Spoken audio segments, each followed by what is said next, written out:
En nuestras últimas exhortaciones sobre la ofrenda para el Señor, hemos venido hablando acerca de robarle a Dios. Y hemos tomado como base las palabras de Malaquías en el capítulo 3. ¿Robará el hombre a Dios? Pues vosotros me habéis robado. Y dijisteis, ¿en qué te hemos robado? En vuestros diezmos y ofrendas. Malditos sois con maldición, porque vosotros la nación toda me habéis robado. Traed todos los diezmos al alfolí, y haya alimento en mi casa, y probadme ahora en esto, dice Jehová de los ejércitos. Si no, os abriré las ventanas de los cielos, y derramaré sobre vosotros bendición, hasta que sobreabunde.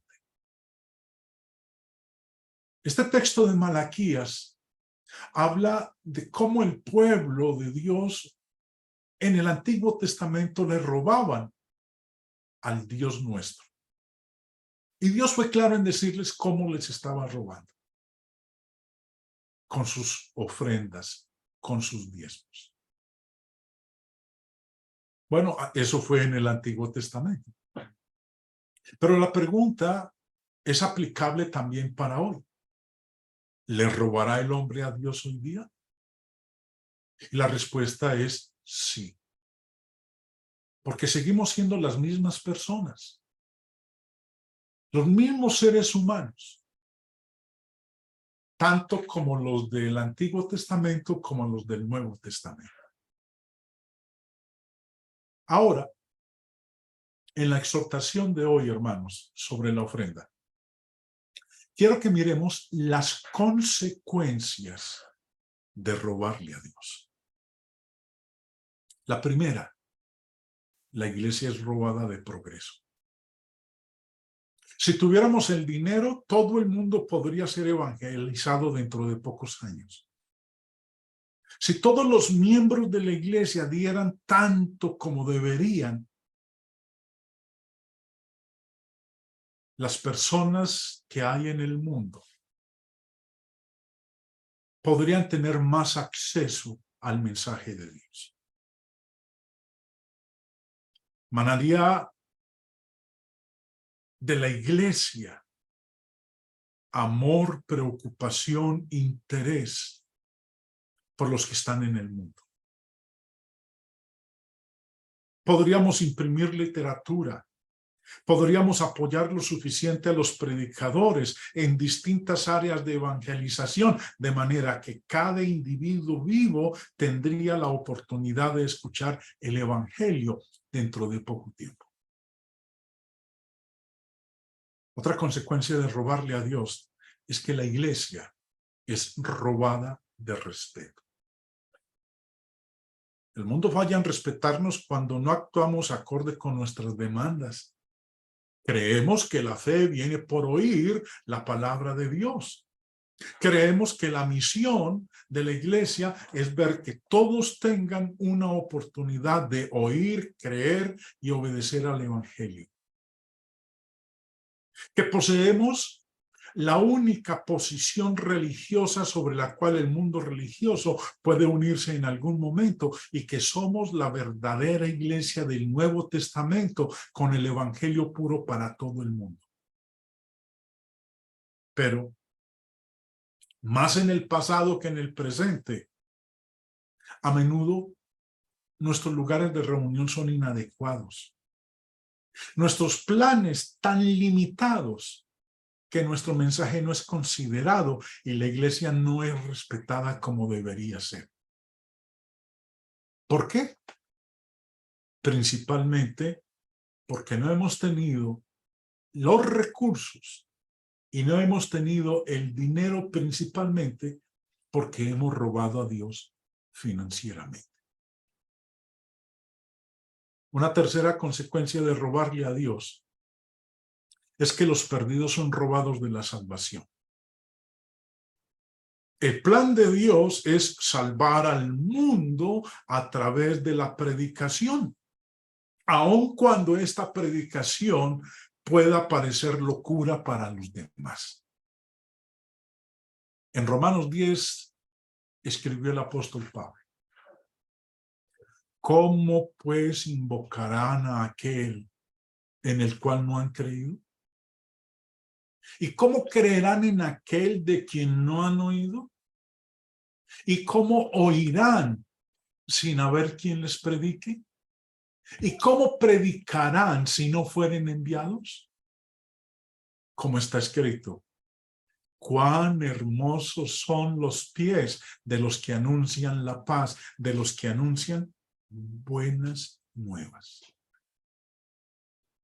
¿Cómo se les enviará si no hay fondos para enviarlos? Por tanto, robarle a Dios se vuelve más trascendente en sus consecuencias. El perdido no puede obedecer al evangelio hasta que tenga la oportunidad de escucharlo. ¿Cómo creerán en aquel de quien no han oído? Egoísta e ignorantemente, robándole a Dios por medio de fallar o rehusar ofrendar bíblicamente, es mantener fuera de alcance el evangelio, el poder de Dios para salvar de aquellos que están perdidos. Por eso, por medio de robarle a Dios, robamos al perdido de la salvación.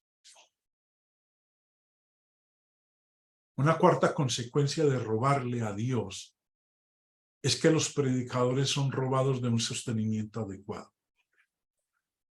En Lucas 17, Jesús enseñó que el obrero es digno de su salario. El apóstol Pablo confirmó esta enseñanza y expuso un número de razones de por qué es correcto para ellos que gasten su tiempo predicando al recibir sostenimiento para lo mismo. Y luego dijo en 1 Corintios 9:14, así también ordenó el Señor a los que anuncian el evangelio, que vivan del evangelio. Un sostenimiento inadecuado para los predicadores se refleja contra la iglesia e impide el progreso de la causa. La iglesia en muchos lugares ha aprendido que esto significa sostener correctamente a aquellos que dedican todo su tiempo a la predicación. Esto debería ser ampliado lo suficiente para encargarse de los enfermos y emergencias imprevistas y ahorrar un poco para los ancianos. Pero algunos piensan que los predicadores deberían sacrificarse más que cualquier otro cristiano y que deberían recibir solo el sostenimiento necesario, escasamente para sobrevivir. Por eso, algunos no apoyan adecuadamente a un predicador si pudieran.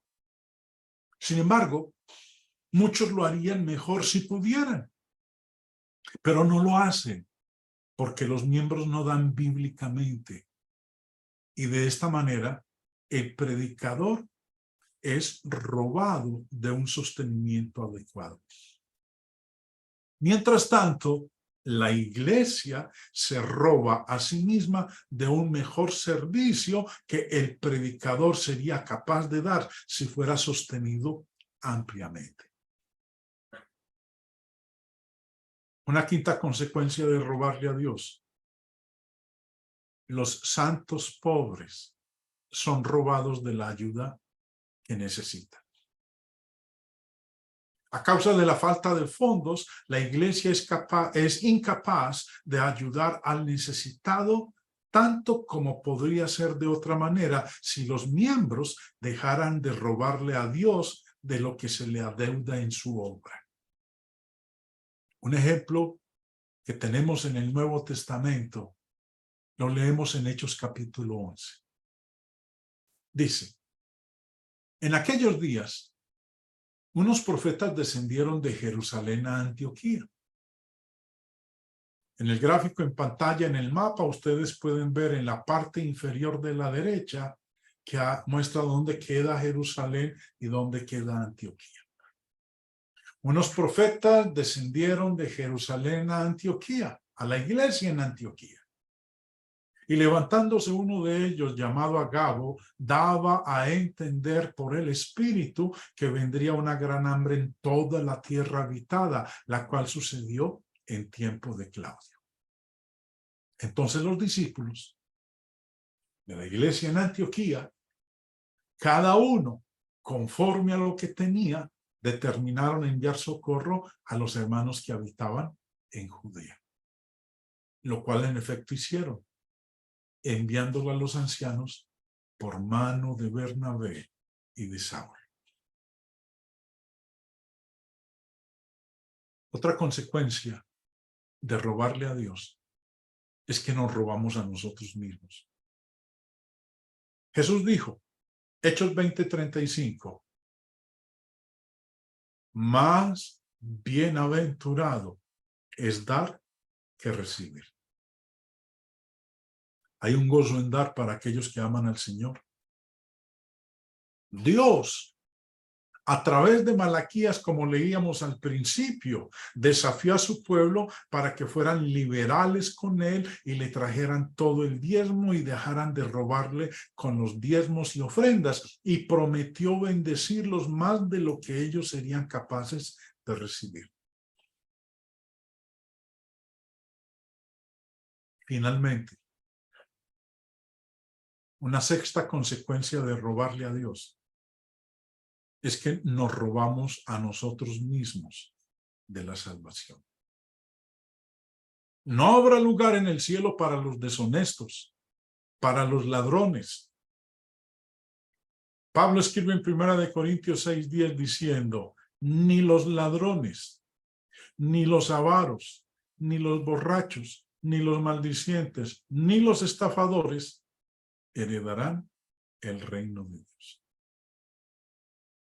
Aquellos que robamos a Dios somos culpables de pecado, como aquellos que roban bancos. El que peca al rehusar ser liberal con Dios financieramente es tan culpable de pecado como el miembro de la iglesia que falla en cumplir su obligación en cualquier otro aspecto.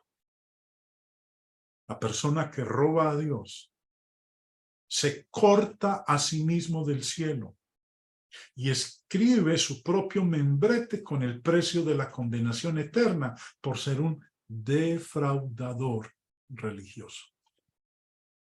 Los ladrones no heredarán el reino de Dios. Permitamos, hermanos, que estas exhortaciones nos tengan alerta para no ser hallados robándole a Dios.